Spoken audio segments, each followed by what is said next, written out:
Sorry, friends, the previous part has been abruptly cut off because somebody came, to the door, and I had to go to answer that.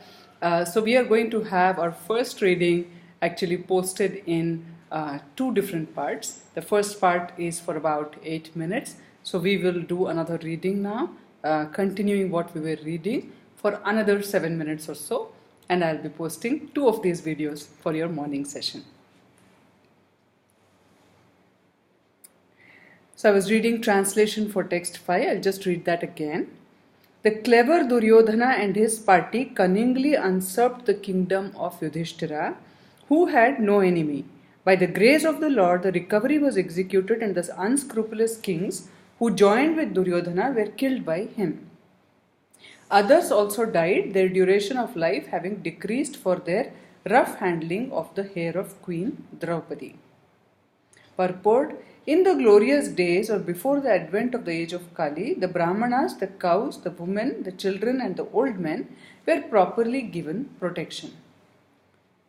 Number 1. The protection of the Brahmanas maintains the institution of Varna and Ashrama, the most scientific culture for attainment of spiritual life. Number 2.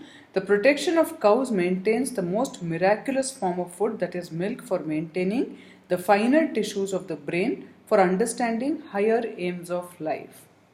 Number 3. The protection of women maintains the chastity of society, by which we can get a good generation for peace, tranquility and progress of life. Number 4. The protection of children gives the human form of life its best chance to prepare the way of liberty from material bondage. Such protection of children begins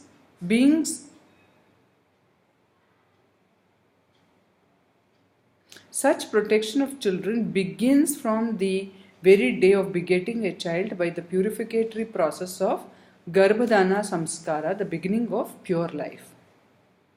Number 5. The protection of the old men gives them a chance to prepare themselves for better life after death.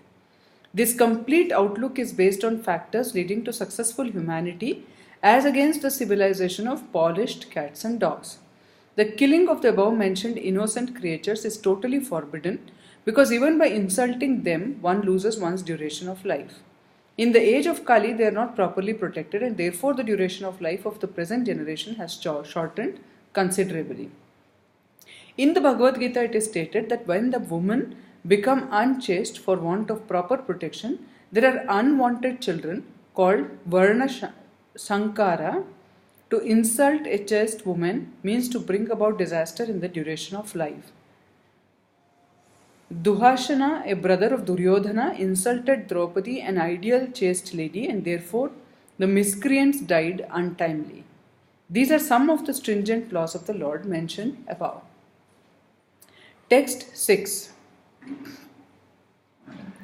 Yajayitva Shravameghaistah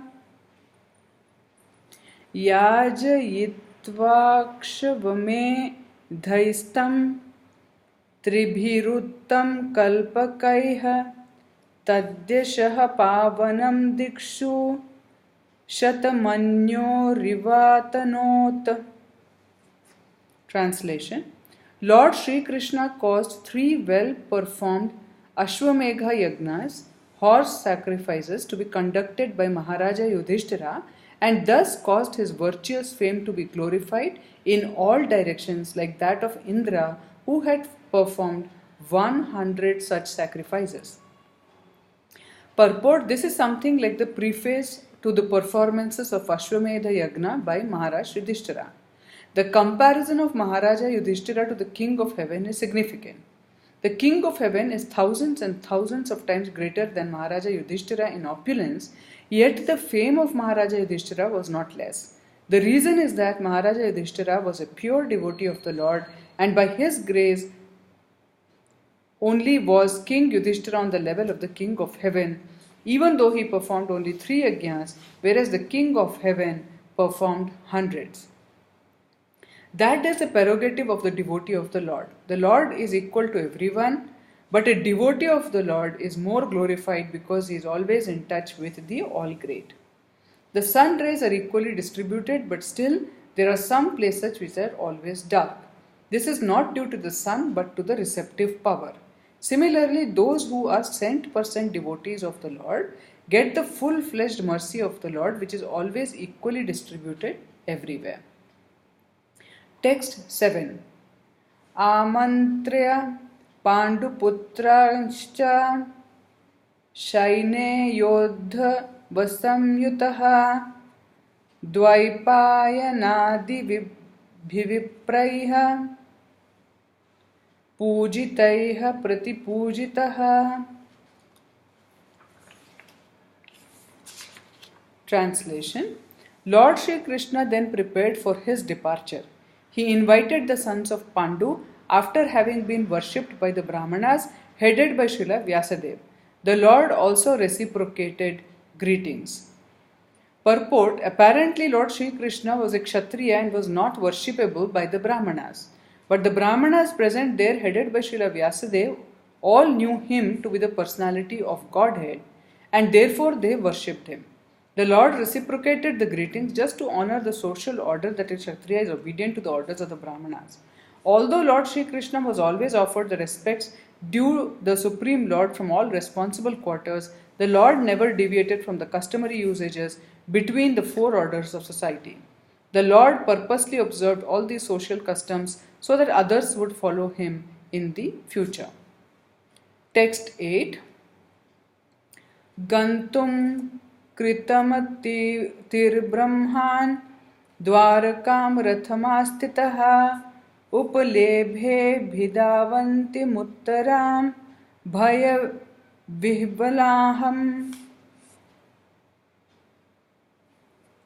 Translation. As soon as he seated himself on the chariot to start for Dwaraka, he saw Uttara hurrying toward him in fear. Purport. All the members of the family of the Pandavas were completely dependent on the protection of the Lord, and therefore the Lord protected all of them in all circumstances. The Lord protects everyone, but one who depends completely upon him is especially looked after by the Lord. The father is more attentive to the little son who is exclusively dependent on the father. So with this, we'll end the morning reading for today. I will see you all again this evening. Till then, have a wonderful Monday. Remember to stay conscious. Hare Krishna.